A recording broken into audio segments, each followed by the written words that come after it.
Ladies and gentlemen, welcome to the Kakasungura YouTube channel. William Ruto is a man under opposition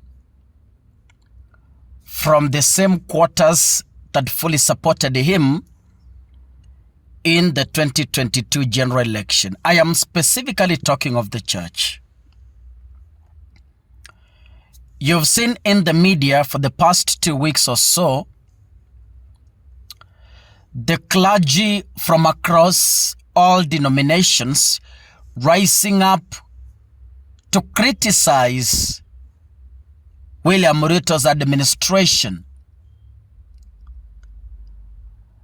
This tells you that the church is fed up. I saw news even on CNN and BBC that the church is now against their very own.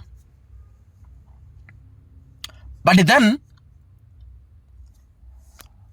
William Ruto has turned out to harass and intimidate those pastors who are criticizing him.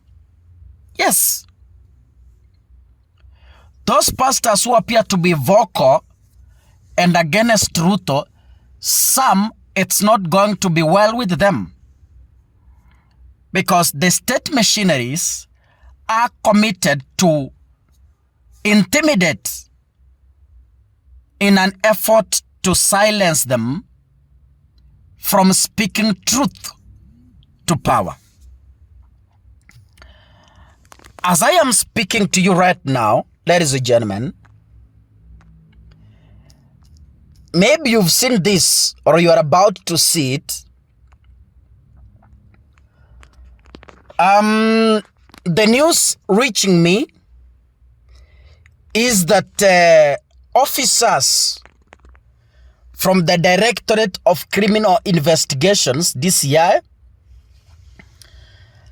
are now under scrutiny for allegedly raiding the home of Eliud Ng'ang'a, who is an engineer with Kenya Power and a pastor. Ng'ang'a says, according to the CCTV footage captured, it shows the police officers raiding his house, which is located in Ruiru, Kiambu County, on the night of Thursday, November 21st, where they attempted to apprehend him forcibly, but their efforts were cut short by the neighbors who heard the commotion and rushed to see what was happening in the pastor's compound.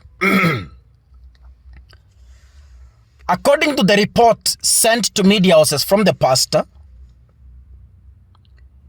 he says police officers tried to enter his home by jumping over the gates without knocking. Upon hearing the noise at the gates, the pastor went out to check and found 7 men and 1 woman attempting to access his property.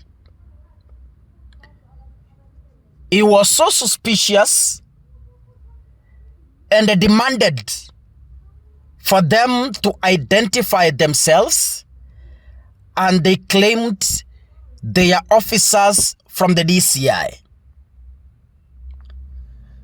Ladies and gentlemen, at that time, 2 men had already jumped into the compound, assessed it, and then jumped back out to join the rest of the group who were outside the gate. The pastor said and insisted that the men who were armed and accompanied by 3 vehicles show their identification cards. A few minutes later, he left the house to confront them, which compelled his son to join him outside. Ladies and gentlemen, according to the pastor,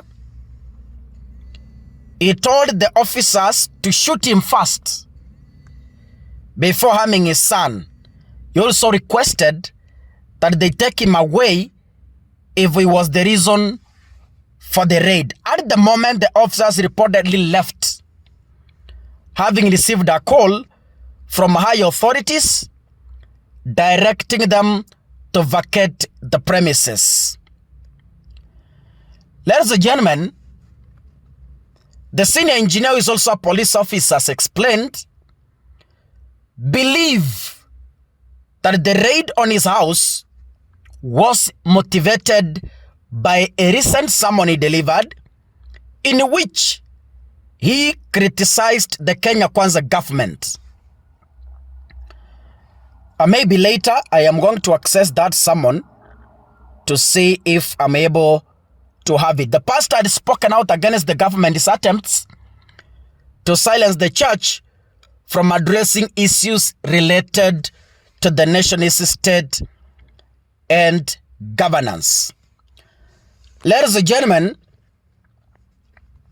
this incident, when I was looking at the order of events, it occurred just a day after President William Ruto condemned the recent disappearances and abductions happening across the country. Ladies and gentlemen, I want to tell William Ruto and his police that you cannot block an ejaculation whose time has come. Baba Wino once said, you cannot equally block a diarrhea whose time has come. Time has come for William Ruto to face it, and there is no way he can block it. Not even through the intimidations he is running around with police. It is not going to work. It is not going to work. And it's not going to work. And it's not going to work. Kenyans have been civilized. And Kenyans know their rights. And Kenyans know where Kenya is. If Ruto thinks we are in 1904, if Ruto thinks he can apply Moi's tactics in 2024, then someone should get close to him and tell him it is not workable. Kenya has moved strides on information access and on democracy. It is either he resigns or he goes home. Only those two things. God bless you, ladies and gentlemen. See you in the next episode. Pastors, prepare yourself. It's not going to be soft as you think. If you've decided to face your colleague, remember, he is a man who never takes lightly criticism. It is not going to be the same. Get prepared. Get prepared. Get prepared. God bless you.